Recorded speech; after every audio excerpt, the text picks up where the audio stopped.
आज जो हम डिस्कस करने जा रहे हैं वो है टाइफाइड फीवर। लोगों को बस्तियों की बस्तियां उजाड़ दी। दूसरे फीवर के साथ क्या डिफरेंस है? कुछ तो सिम्टम जो मैं बताए हैं। तीसरी इसकी वैक्सीन के हवाले से बहुत सारी मिथ्स भी हैं कि नहीं लगवानी चाहिए। अस्सलाम वालेकुम, welcome to health affairs with your host Arooj Baig. आपका अपना प्लेटफॉर्म जहां पे हम हेल्दी लाइफ गुजारने के आपको तौर तरीके बताते हैं, आपके लिए लीडिंग एक्सपर्ट्स की एडवाइसेस लेके आते हैं। तो आज जो हम डिस्कस करने जा रहे हैं वो है टाइफाइड फीवर। टाइफाइड फीवर कैसे होता है, उसकी वजूहात क्या है, हमें क्या करना चाहिए, इसको जानने के लिए हमने डॉक्टर तारिक महमूद मियाँ को इनवाइट किया है। सीनियर कंसल्टेंट हैं, प्रेसिडेंट हैं academy of family physicians Pakistan. Thank you so much for joining us sir. Typhoid fever, typhoid बुखार जो है ये कैसे होता है और ये दूसरे फीवर से किस तरह से डिफरेंट है? टाइफाइड ऐसे ही है जैसे किसी ज़माने में प्लेग जो था वो बड़ी मशहूर, उसने कई लोगों को बस्तियों की बस्तियां उजाड़ दी। तो टाइफाइड भी बहुत पुराना मर्ज़ है और यूजुअली हमारे जो साउथ ईस्ट एशिया में बहुत ज़्यादा पाया जाता है, अफ्रीका में बहुत है, डेवलप्ड कंट्रीज़ में बहुत कम है, लेकिन यह है कि हमारे इन मुल्कों में बहुत ज़्यादा पाया जाता है। और ख़ुसूसन जब ये मौसम आता है बरसात का, इसमें तो बहुत ज़्यादा और ज़्यादा बढ़ जाता है। रीज़न इसकी ये है कि एक जरासीम है साल्मोनेला टाइफाइड और एक है साल्मोनेला पैराटाइफाइड, वो ज़रा कम सीरियस है, टाइफाइड ज़्यादा सीरियस है। ये हमारे मुंह के रास्ते खुराक के ज़रिए अंदर जाता है और जो इंसानी फुजला होता है उसके ज़रिए वो बाहर निकलता है, पानी में मिक्स होता है। तो हमारा जो सीवरेज की लाइनें हैं वो इतनी, और पानी की जो साफ़ पानी की लाइनें हैं वो दोनों इकट्ठी आ रही होती हैं सड़कों में, गलियों में, तो वो इतनी पुरानी हो चुकी हैं कि उनमें छोटे छोटे सुराख हो गए। अब क्या होता है कि साफ़ पानी भी और सीवरेज का पानी भी मिक्स हो रहा होता है, तो उसकी वजह से जो लोग फिर वो पानी पीते हैं उनमें वो जरासीम चला जाएगा।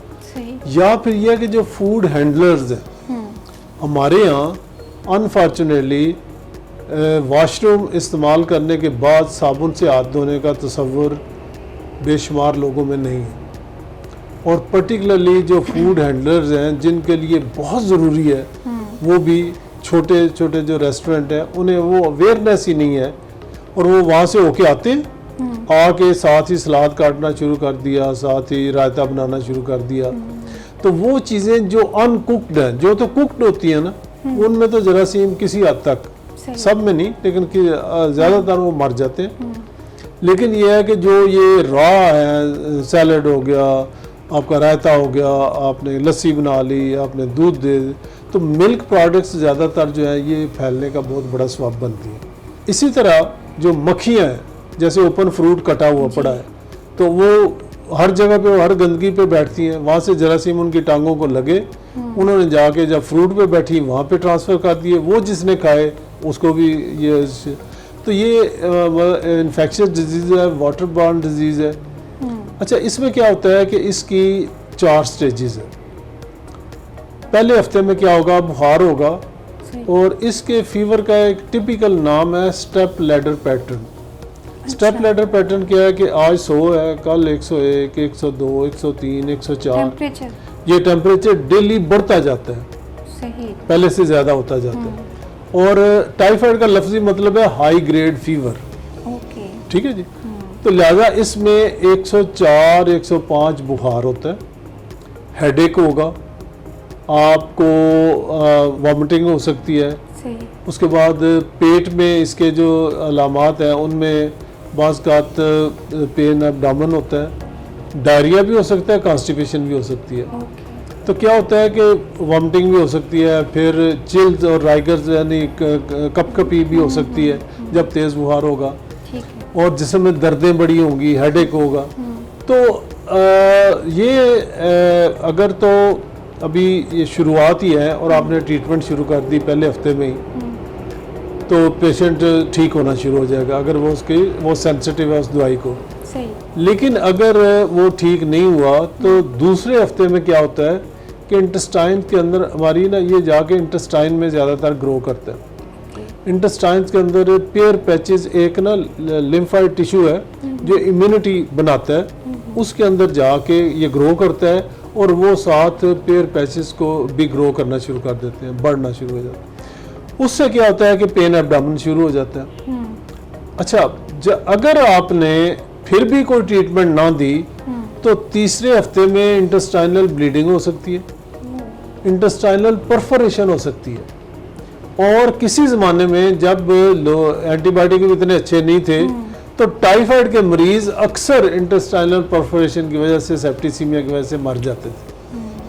अब ये है कि अवेयरनेस होगी। एक तो ये है कि इसकी वैक्सीन अवेलेबल है कि वैक्सीन के हवाले से बहुत सारी मिथ्स भी हैं कि नहीं लगवानी चाहिए। जैसे पोलियो के बारे में मशहूर है, हमारे यहाँ यही मशहूर कर दिया गया ना कि जी ये गैर मुसलमानों की इजाद है जी। और वो चाहते हैं कि बांझपन हो जाए मुसलमानों में और ये आगे से बच्चे ना पैदा कर सकें। ये जो मिथ्स है ना, यही वैक्सीन वेस्ट ने इस्तेमाल की और उन्होंने रेडिकेट कर दिया। ये वाहिद मुल्क है जहाँ पे आपके बच्चे की हिफाजत के लिए पोलियो ड्रॉप्स पिलाने गए और उसको कत्ल कर दिया गया। कोविड आया, अस्पतालों में नहीं जाना जी, वहाँ पे तो जहर के टीके लगा रहे हैं। तो ये जो मिथ्स है ना, ये कोई वैक्सीन उतनी देर तक जितनी देर तक वो ह्यूमन और एनिमल्स के ऊपर टेस्ट ना हो, उसकी सेफ्टी ना हो जाए, फिर उसकी हर साल उसके ऊपर विजिलेंस रहती है कि कोई साइड इफेक्ट तो नहीं हुआ, कुछ नहीं हुआ, तो तब जाके वैक्सीन जो है वो आती है। तो लिहाजा इसमें कोई ऐसी बात नहीं है। हर बंदे को और खसूसन बच्चों को और जो ओल्ड एज के जिनकी इम्यूनिटी कम है उनको तो ज़रूर लगानी चाहिए। बस ईयरली लगवाते हैं? एक है साल वाली, ठीक है, वो आप हर साल लगवाए, और एक है 3 साल वाली, वो 3 साल के बाद लगवा लें, ठीक है, 2 साल की भी है। तो इस तरह से ना एक तो वैक्सीन ज़रूर करनी है। दूसरी चीज़ है कि पानी, पानी को अगर आप मिनरल वाटर नहीं अफोर्ड कर सकते तो आप जस्ट पानी को बॉयल कर लें, एक दफ़ा उबाल के ठंडा करके रख लें, वो पीते जाएं। जिसको अगर प्रॉपरली ट्रीट ना किया जाए तो ये फेटल हो सकता है, ये जानलेवा हो सकता है। इसका लिंक जो है टाइफाइड फीवर का वो गंदे पानी से, गंदी खुराक से ही है और कोई रीज़न नहीं है इसकी?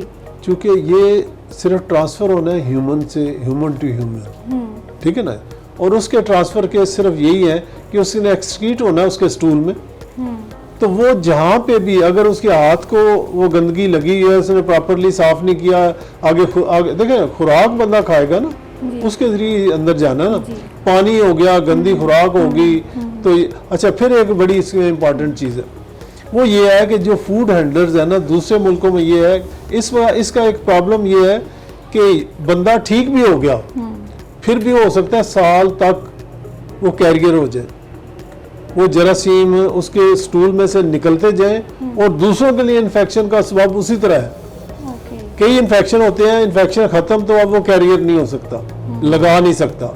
लेकिन टाइफाइड की मुसीबत ये है कि इस साल बाद तक भी, जैसे अमेरिका में एक खातून थी, वो कुक थी, मैरी उसका नाम था, तो उससे क्या हुआ कि न्यूयॉर्क में उन्होंने टेस्ट किया कि जो बंदा भी उसके रेस्टोरेंट से खाना खाता है उसको टाइफाइड हो जाता है।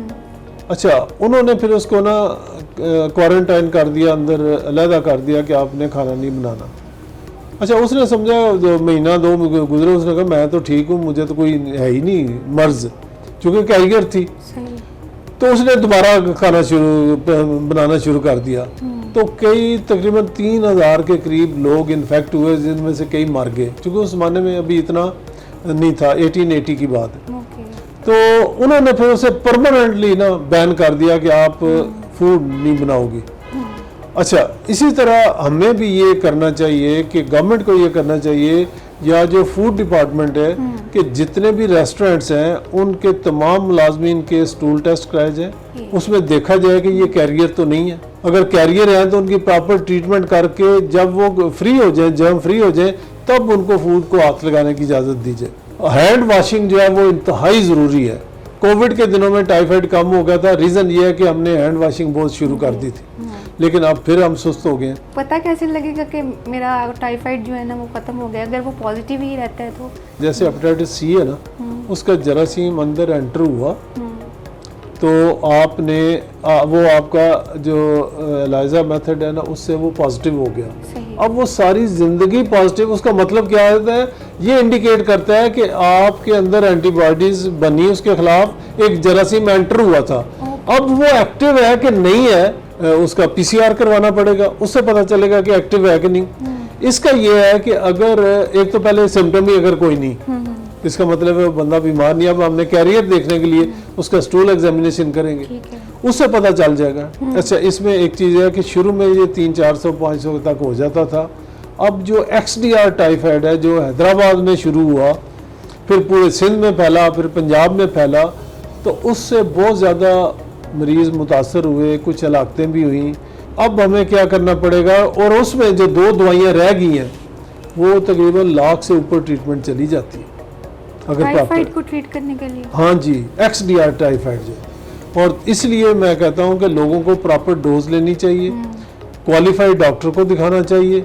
लोग जो होते हैं वो घरेलू टोटके यूज कर रहे होते हैं, तो ये वाला रवैया टाइफाइड फीवर के लिए किस? टाइफाइड फीवर में बिल्कुल नहीं आप ये रवैया तैयार कर सकते, क्योंकि अगर आपकी इम्यूनिटी लो है और आपका दूसरे वीक में चला गया बुखार, तो फिर आस्ते आस्ते आगे कॉम्प्लिकेशन है जो कि ट्रीट करनी बड़ी मुश्किल होती है। ठीक है, तो इसके दूसरे फीवर के साथ क्या डिफरेंस है, आम बुखार और टाइफाइड फीवर? देखिए, ये तो आपको कुछ तो सिम्टम जो मैं बताए हैं, मतलब मलेरिया का होगा बुखार तो उसके सिम्टम और तरह के हैं, इसका होगा गले का है तो उसके और तरह के होंगे, साथ आपको हिस्ट्री से पता चलेगा, ठीक है जी, कि इसने फलां जगह से ये खुराक खाई थी या ये पानी पिया था, उसके बाद पेट में दर्द हुआ है, उसके बाद मोशन या कॉन्स्टिपेशन हो गया, तो ये चीज़ें हमें हिस्ट्री से पता चलता है कि ये कौन सा बुखार है। उसके बाद आता है टेस्ट, इसका टेस्ट एक ही है, ब्लड कल्चर, ठीक है जी, वो उसी से ही पता चलता है। तो सर, टाइफाइड फीवर का जो पेशेंट होता है उसके लिए एहतियाती तदाबीर आप जरा एक लिस्ट कर दीजिए। जब भी कोई बीमार होता है उसकी भूख खत्म हो जाती है,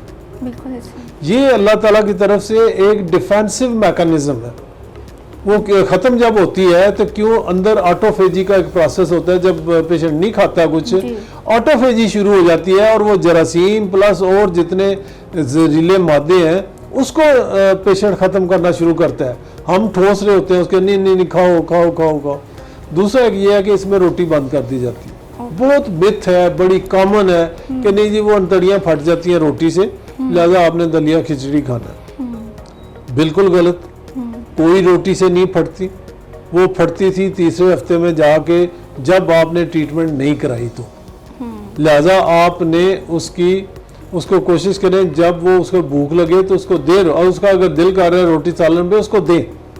ये बिल्कुल नहीं टाइफाइड में मना, बल्कि अक्सर लोग किसी भी बुखार में टाइफाइड से लोगों ने सीखा कि रोटी नहीं देनी, क्योंकि शुरू में जब परफोरेशन होती थी ना तो लोग कहते थे इसकी हुई इसलिए है कि इसने रोटी खाई। ठीक है, लिहाजा किसी बुखार में रोटी मना नहीं है, बिल्कुल। ये मैं आज क्लियरली लोगों को बता रहा हूँ कि ना जुल्म करें, अगर उसका दिल कर रहा है रोटी में उसको दें। अगर टाइफाइड का बर वक्त इलाज ना करवाया जाए तो कौन सी पेचीदगियाँ, अदर हेल्थ रिस्क कौन से हो सकते हैं? अगर ये ट्रीटमेंट ना कराई, दिमाग में चला गया तो ये फेटल होगा। अगर इंटेस्टाइनल परफोरेशन होगी और सेप्टिक, इससे अमवात की भी शरह जो है ना वो हो जाती है। बिल्कुल, अगर अनट्रीटेड केस है तो ये तो इसमें अमवात काफ़ी हो जाती है, इसलिए इसको बगैर ट्रीटमेंट के नहीं छोड़ना चाहिए। ठीक है, thank you so much sir. ये था आज का एपिसोड। डॉक्टर साहब ने हमें बताया कि टाइफाइड फीवर इसको टाइमली मैनेज करना चाहिए, और वैसे भी prevention is better than cure. हमें प्रिवेंटिव तरीके जो है ना वो यूज़ करने हैं, और हमें वो लाइफस्टाइल अपनाने हैं कि हमने हाइजीन का ख्याल रखना है, साफ़ पानी पीना है, सफाई सुथराई का ख्याल रखना है, क्योंकि इसका लिंक जो है वो इसी चीज़ से कि अगर हम गंदा पानी यूज़ करते हैं, गंदी खुराक खा लेते हैं, तो हमें टाइफाइड फीवर होने का बहुत ज़्यादा इम्कान हो सकता है। Thank you so much. अल्लाह हाफिज़।